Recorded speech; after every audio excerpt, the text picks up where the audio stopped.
Sir जब वो आसिम और सिद्धार्थ वाला सीज़न था, उसमें जिस तरह से उनकी भिड़ंत हो रही थी और जिस तरह से हम देख रहे थे, बिग बॉस को इतना अलर्ट होना पड़ता था कि मिनट मिनट पे चीज़ें बदल रही थी। तो आप लोग के पास भी स्क्रिप्ट आती थी तो फिर ऐसा आता था कि अरे अब चेंज करो, अब ये नहीं, अब पुराना नहीं, ऐसा कुछ हुआ है? नहीं नहीं, मेरा क्योंकि लाइव नहीं होता है तो घर में अंदर क्या हो रहा है इससे उस समय मुझे कोई ऐसा फर्क नहीं पड़ता है।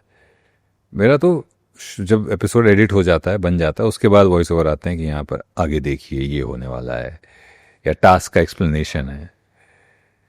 चेंजेस हमारे पास भी आते हैं कई बार। क्या होता है कि जैसे जैसे फॉर एग्जांपल कोई प्रोमो कट गया, प्रोमो उसको ऑन एयर करना है, कोई हाई पॉइंट है वो, तो उस हाई पॉइंट में किस चीज को हाईलाइट करना है, कई बार उसको लेकर 3-4 बार आप चेंज करते हो। विजय विक्रम सिंह ने माइक को फेंक दिया, विजय विक्रम सिंह ने फेंका माइक, माइक फेंका गया विजय विक्रम सिंह के द्वारा, माइक से मचा बवाल, इस तरह से कॉन्टेक्स्ट वही है, भाषा का बदलाव हो रहा है तो चेंजेस आते रहते हैं। अच्छा। हाँ। सर आप लोगों की भी क्रिएटिव थी कि आप लोग इम्प्रोवाइज करते हो उसमें, कि जो दिया है उतना ही बोलना है? अच्छा। जो दिया है वही करना। जितना जो दिया जाता है उतना ही बोल देते हैं। ज़्यादा क्रिएटिविटी का वो भी नहीं होता ना, स्कोप भी नहीं होता है, इतना कम टर्न अराउंड टाइम है। कल का जो कुछ देख रहे हैं आप वो आज एडिट होगा और आज रात में एपिसोड में दिखाई देगा। तो हमारे पास तो 3-4 ही घंटे होते हैं वॉइस ओवर वगैरह में जो कुछ चेंजेस करने हैं उसके लिए, तो भैया जो लिख के आ गया वो बोल दो। सर जब आप बिग बॉस के लोनावाला घर पे रहे हैं तो मैं जानना चाहूँगा, कई कंटेस्टेंट्स ने कहा है कि वो हॉन्टेड है, वहाँ उन्हें कुछ दिखता है। Is there anything? हाँ, वो किसी ने मैंने भी सुना है। वो एक फैक्ट्री थी बहुत बड़ी, उसके एक हिस्से में घर बना हुआ था, एक हिस्से में पोस्ट प्रोडक्शन सेटअप, एक हिस्से में कैंटीन, एक हिस्से में जो वीकेंड का वार जहाँ सलमान साहब शूट करते थे, और एक हिस्से में सलमान साहब का शैले था। तो हॉन्टेड होता तो सलमान साहब तो आके एक एक दिन रहते थे, मतलब फ्राइडे का शूट है तो रात में आ गए, अगले दिन गए। मुझे नहीं, मैंने भी सुना है, ये सब बातें सुनी है मैंने, बट आई हैवंट सीन और एक्सपीरियंस्ड। और मैं वैसे भी इन सब चीज़ों से बड़ा दूर रहता हूँ, बड़ा डरपोक आदमी हूँ। डरपोक? हाँ, बहुत ज़्यादा। ओके, मतलब सुन लेंगे तो फिर जैसे मैं जाऊंगा ही नहीं, जाऊंगा ही नहीं, सवाल ही नहीं। हाँ। किसी ने कह दिया वो हॉन्टेड, मैं तो फिर मैं इस कमरे में नहीं आऊँगा। सर बातें होती थी आप लोगों की टीम की, बिहाइंड जो टीम थी उसमें ये बातें होती थी यार ये कहाँ से चीज़ें निकल रही है? मैंने सुना है एक आध बार कि अरे कुछ आवाज़ आई थी, अब मैं चला जाता था वहाँ से, मैं बैठता ही नहीं था वहाँ पर। अच्छा, ये पिच बिहाइंड ये भी बातें होती थी? हाँ, कभी एक आध बार सुना है, किसी ने कहा कि यार ऐसा हमने सुना है, जैसे आप बता रहे हैं कि हॉन्टेड है, मैं चला, मैं सुनना ही नहीं है बात। जो चीज़ मुझे अफेक्ट करे नेगेटिवली उसको सुनना ही नहीं। हाँ, क्योंकि शो में भी विशाल जब थे सिद्धार्थ वाले सीजन में, तो उन्होंने कहा था कि अरे कुछ तो है जो उसने मुझे महसूस किया। ऐसे कई लोगों ने 1-2 बार ये चीज़ें कही थी, उसके बाद से लेके ये बातें आती है। हर कोई तो नहीं करता, बट कुछ लिमिटेड लोगों ने ये चीज़ें कही थी। मतलब हमने सुना है पर हमने कुछ देखा नहीं ना, हमने कुछ एक्सपीरियंस किया, और अब तो राइट। खैर आ गए, फिल्म सिटी में आ गए हैं। अब तो इनसे अब तो सर सबसे मज़ेदार किसको एंजॉय किया, मतलब आप कंटेस्टेंट्स, आप इतने इतने लंबे सीजन से आप उसके साथ जुड़े हुए हैं? 19 जब मैंने सीजन 3 एंजॉय किया क्योंकि तब मैं एज एन ऑडियंस देख रहा था। अच्छा। जब आप जुड़ जाते हो तो जैसे फिल्म को देखने का मजा अलग है, और वही एक सीन की आप शूटिंग देख लो एक दिन तो आपका सारा भूत उतर जाएगा, है ना, उसके पीछे का प्रोसेस जब आप देख लेते हो। तो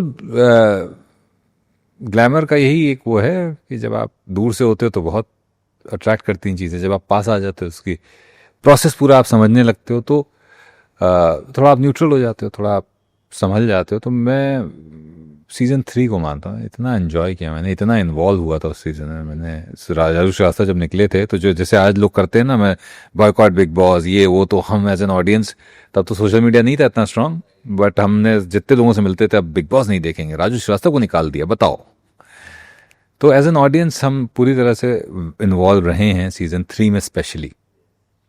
वो उसके जैसा सीज़न में एंजॉय कर नहीं पाया, क्योंकि जब आप जुड़ गए तो थोड़ा सा वो हाँ, और एक रिस्पॉन्सिबिलिटी भी होती है ना जब आप जुड़ जाते हो। तो आई थिंक वो मज़ा कम हो जाता है। मज़ा कम हो जाता है उसमें सर। जो KRK और राजू श्रीवास्तव जी का जो झगड़ा हुआ था, वहाँ पे जिस तरह से उन्होंने संयम रखा था, अपने आप को होल्ड किया था, और KRK जिस तरह से पूरे अग्रेसिव होते हैं, वो भी पहली बार था जब इस तरह का बिग बॉस में कुछ हंगामा। उससे पहले के 2 सीज़न में चीज़ें हुई थी, पर इस ऐसी नहीं थी। वो पहली बार था जो न्यूज़ में आने लगा, सारी चीज़ें हो गई थी। वो था, और जब मैं देख रहा था वो तो मुझे आज भी याद है कि सुनो, ये तुम जो कर देते हो ना, इतना तो हम करके बताते भी नहीं है लोगों। हम कहे ये ग्रुप कानपुर देखो, ये है कानपुर। यस। कि खड़े खड़े आदमी की एकदम उतार दी और उसको पता भी नहीं चला। क्योंकि जब आप चीखने चिल्लाने लगते हो आप पावरलेस हो जाते हो। Power lies in control. Control. और उसमें हमारे कनपुरी तो सब एकदम माहिर। Very nice sir.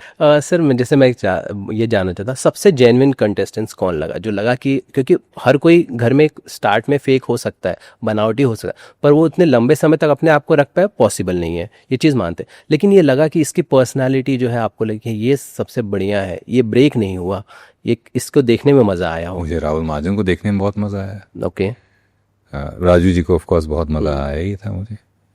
Siddharth Shukla को देखने में बहुत मज़ा आया। No filter and such a wise man. Reasoning बहुत स्ट्रांग थी, बहुत स्ट्रांग रीजनिंग थी उनकी। बट सबसे मुझे राहुल महाजन को देखने में बहुत मज़ा आया, बहुत मज़ा आया। There is a different side to him and he is a very well read, contrary to his image. हाँ, क्योंकि जिस फैमिली से आते हैं वो, और सर आदमी बहुत पढ़ा हुआ है। He is read a lot. I am not saying कि डिग्रीज बहुत होंगी, बट पढ़ा हुआ इंसान है। जब पढ़ा हुआ इंसान बातचीत करता है तो समझ में आ जाता है। तो वो मैं भूल नहीं सकता वो सीजन। टॉयलेट साफ करने से भी कतराते नहीं थे वो कुछ वो सारी चीज़ें करते थे। किस बैकग्राउंड से आए, बहुत प्रिविलेज बैकग्राउंड से थे, लेकिन उसके बाद भी I loved him absolutely. Sir, ये जो प्रोसेस होता है, इसको लेकर भी कई सब बार सवाल किए जाते हैं कि कंटेस्टेंट्स को जानबूझ के ऐसे कंटेस्टेंट्स को लाया जाता है जो TRP लाए। ऑब्वियसली TRP मैटर्स करती है, वो तो जाहिर है, लेकिन आप क्या प्रोसेस क्या होता है अगर आप कभी इस टीम का हिस्सा रहे, कोई जानकारी रखते हैं? ये इनफैक्ट मैं क्लियर करना चाहता हूँ कि हमारा उस प्रोसेस से या उस टीम से कोई वास्ता राब्ता नहीं है। तो लोग वो मैसेज करना बंद करें कि हमको जाना है बिग बॉस में, हमको ले लीजिए अंदर। हाँ, हमारा बिल्कुल भी दूर दूर तक उस प्रोसेस से लेना देना नहीं, और अच्छा है नहीं लेना देना है। तो आप बचे हुए हैं, बहुत सारा स्ट्रेस। तो उनका अपना क्राइटेरिया है, वो अप्रोच करते हैं। लोगों को लगता है कि ऑडिशन वाला शो है या हम कुछ ऐसा कर देंगे तो पहुंच जाएंगे। नहीं, एक टीम है जो देखती रहती है, और जिनको लगता है जिसमें पोटेंशियल है उसको बुला के उसके साथ बातचीत करते हैं, और फिर अगर लगता है तो फिर उसको शो में ले लेते हैं। ये this is a show by invitation, not a show by application. Apply करके आप शो में नहीं, ये शो बाय इनविटेशन है। तो वो लोग जो बैठे हैं ऊपर, उनको पता है किसको बुलाना है, और वो उनका काम ही है, ये साल भर वो ढूंढते रहते हैं ऐसे लोग जिनको वो बुला सकते हैं।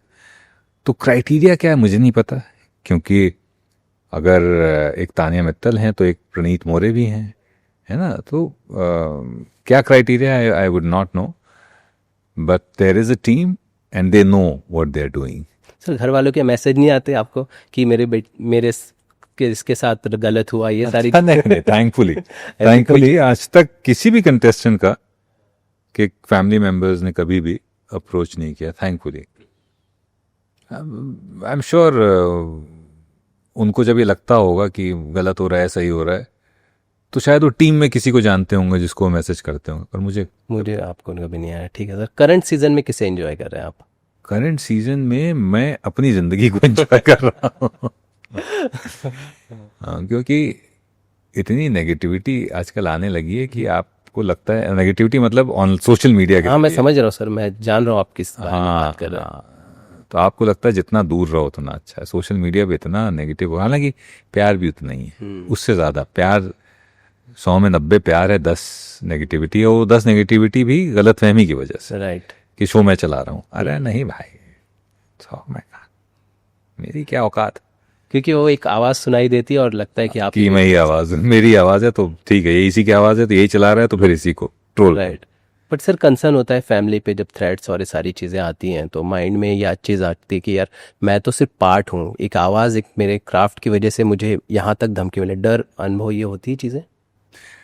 दूसरे तरीके से आप देखने लगते हो कि देखो इतना प्यार मिल रहा है तो थोड़ा तो एक bouquets and brickbats are a part of life, so you have to learn to handle it, learn to manage it.